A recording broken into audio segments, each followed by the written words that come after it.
The movie is set during the 18th century when the British were preparing to establish their rule in India. Following Aurangzeb's death, the Mughal Empire began to collapse rapidly. Within a few decades, regions like Awadh, Bengal, and Hyderabad declared their independence.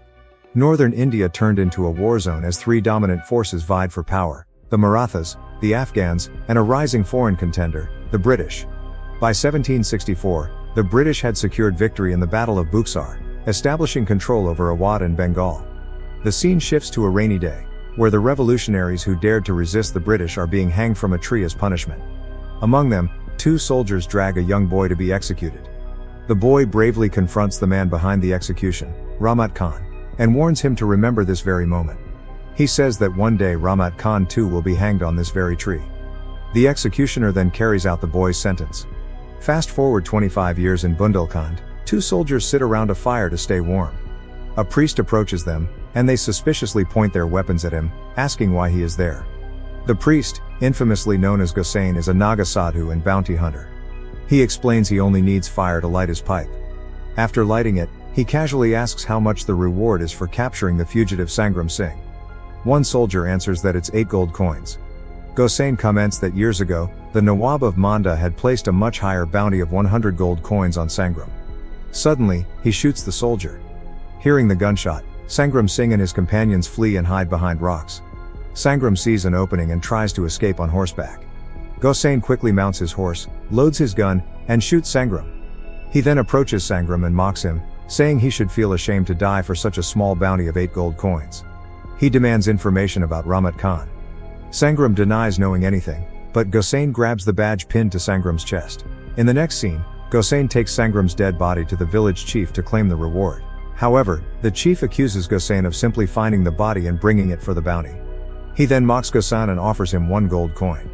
In response, the ferocious Naga sadhu grabs the chief's hand and effortlessly lifts him onto his horse. The chief, now scared, instructs his treasurer to pay Gosain. Later, some Afghans hire a tracker to find Gosain. While searching, they arrive at Sangram's village and discover 4 dead bodies. The tracker explains that although there were 15 men in their group, Gosain killed them all, leaving only 6 survivors. Despite their strength, Gosain had outsmarted and overpowered them. The Afghans ignore his warnings and ask the tracker to continue to lead them to Gosain's trail. In the evening, Gosain reaches a fort and meets Nur Bai, a dancer and informant. Nur Bai tells Gosain about a target for him, Raja Hukum Singh Bundela, the overlord in Rohilkhand. Gosain dismisses the idea, saying the price for such a job is too high. Nur Bai reveals that Raja Hukum Singh Bundela's treasurer is actually Ramat Khan, the man Gosain has been hunting for 20 years. Meanwhile, Ramat Khan is seen preparing to leave Rohilkhand with his wife after killing the fort soldiers. As night falls, Gosain meditates in a secluded spot. When the tracker and the Afghans locate him, they move to attack Gosain and accuse him of troubling them for 2 years. Gosain cleverly uses the fire to create smoke and vanishes into the darkness. One by one he ambushes and kills the soldiers. Finally, the tracker confronts Gosain and admits that he warned the Afghans about how dangerous Gosain is. The tracker declares his job done and leaves, saying a new day will bring a new master for him. Meanwhile, Gosain, still determined, plans to kill Ramat Khan. But he is exhausted and overwhelmed by memories of the past, causing him to collapse in the forest. 2 days later, he wakes up in a deserted village, where a woman, known as the widow, explains that she found him wounded and brought him to safety. Gosain notices that the fort is nearly abandoned. The widow tells him that the fort belonged to Raja Hukum Singh Bundela, the king of Rohilkhand. Bundela had once allied with the Marathas after losing a fierce battle with them. Rohilkhand had agreed to give the Marathas a quarter of their earnings each year. However, they lapsed after a few years. When the Marathas threatened them, Bundela arranged his gold for the payment. But the fort's treasurer, Ramat Khan, tricked Bundela's soldiers and killed them all. He then managed to escape with his family and the treasure. Adam Khan, Ramat's right-hand man, was with him. Elsewhere, Ramat Khan stops at a cave with his wife and child. Inside, a seer named La Alpari cryptically says that destiny is written in God's court, where only truth prevails. She warns that the path Ramat Khan chose will lead him back to a wandering ghost, a demon-born figure who will fulfill a promise and write the fate of his child in sin and curses. Angered, Ramat Khan draws his sword, but Lalpari, unfazed, states her words are always truthful. Outside the cave, Ramat Khan's wife confronts him and suspects Lalpari was referring to Gosain, but Ramat Khan remains silent. The scene cuts back to the fort, where the widow offers Gosain some food and asks if he'll accept it from someone of a low caste like her. Gosain reassures her, saying the one who feeds the hungry is the purest of all. He leaves her gold coins as gratitude and sets off again, unsure of which path to take. The widow follows him and offers to guide him. In the meantime, a Maratha commander interrogates the tracker about the treasure Ramat Khan stole from Bundelkhand. The tracker asks for 20 gold coins to help find Ramat Khan, saying he can get paid once the job's done. The next morning, the Maratha commander sends his captain and a group of soldiers to pursue Ramat Khan. Gosain is also on his way to find Khan. Along the way, he encounters a group of priest warriors. One of them notes the vengeance in Gosain's eyes and invites him to join their cause. Gosain declines, stating his path is different. He reveals that his arch-nemesis, Ramat Khan, is heading to Awadh with the stolen treasure and must be stopped before crossing the Yamuna River. The priest then advises Gosain to head east, where he can capture Ramat Khan sooner. The next day, Gosain and the widow travel east. By afternoon, they spot a camp below a hill. Gosain decides they will stay there for the night. As darkness falls, he sneaks into the camp, determined to confront Ramat Khan. He finds him asleep and places his dagger against his throat. Ramat Khan, fully expecting Gosain's arrival, calmly remarks that he knew he would come. Gosain holds Ramat Khan at knife point, but suddenly, the sound of a bell rings out. Ramat Khan's soldiers soon rush in and surround him. Gosain fights back, trying to escape, but the soldiers overpower him and capture him. Ramat Khan then orders his men to keep Gosain tied up until he tells them who sent him. Later, the widow appears and apologizes to Gosain, explaining that she betrayed him for her child's safety. It is revealed that the child Ramat Khan's wife has been raising is actually the widow's, and he is the father. The next morning, Ramat Khan leaves with his convoy. Gosain is pulled along, chained and made to walk. On the way, they encounter Theodore Monro, a British East India Company official. Just then, the tracker also arrives at the scene with the Maratha captain and observes Ramat Khan and the British from a distance. Seizing an opportunity, the soldiers, driven by greed for the treasure, launch an attack on Ramat Khan's convoy without any plan. However, the British demonstrate the power of their new guns, killing several soldiers and forcing the rest to flee. Ramat Khan then orders strict security for the night to prevent further attacks. That night, Ramat Khan interrogates Gosain, demanding to know who sent him.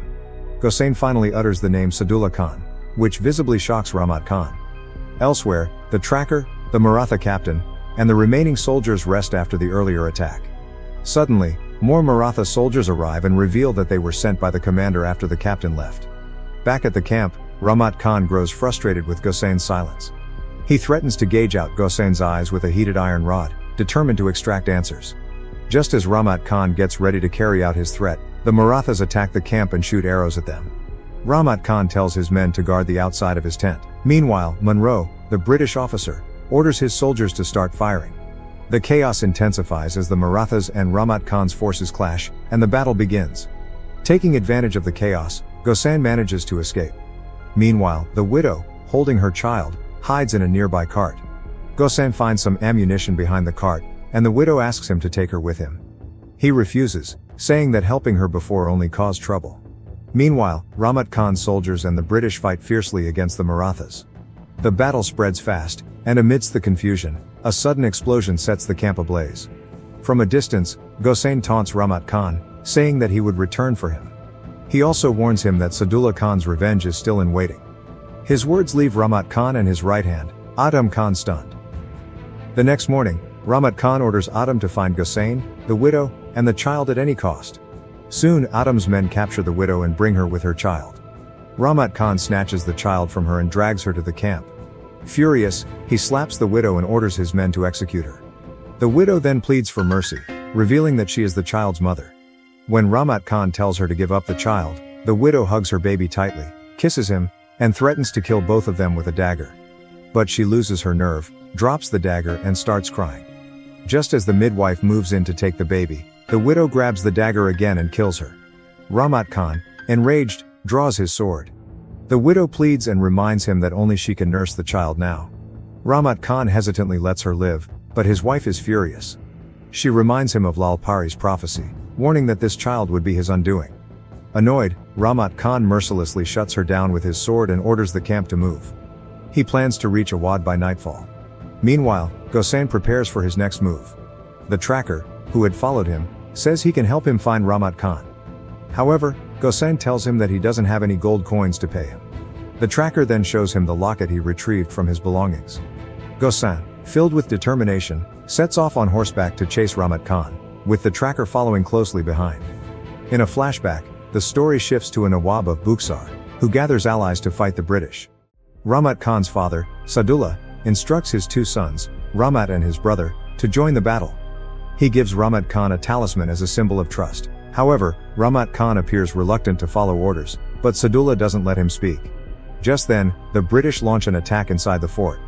Sadullah tells his men to fight back, but Ramat Khan argues that Hindustan people are too divided by caste and religion to unite against the British. He declares that his loyalty lies only with the Rohillas and refuses to align with the Mughals or Nawabs. This decision enrages Sadullah, who slaps his elder son Ramat Khan, and calls him a traitor. In the ensuing Battle of Buxar, Ramat's predictions come true. The British win as some of their allies flee, while others are captured or killed. Sadullah curses Ramat Khan for betraying his own people and says he'll be waiting for him in hell. Ramat Khan's younger brother, locked in a cage, tries to attack him with a dagger but is stopped by soldiers.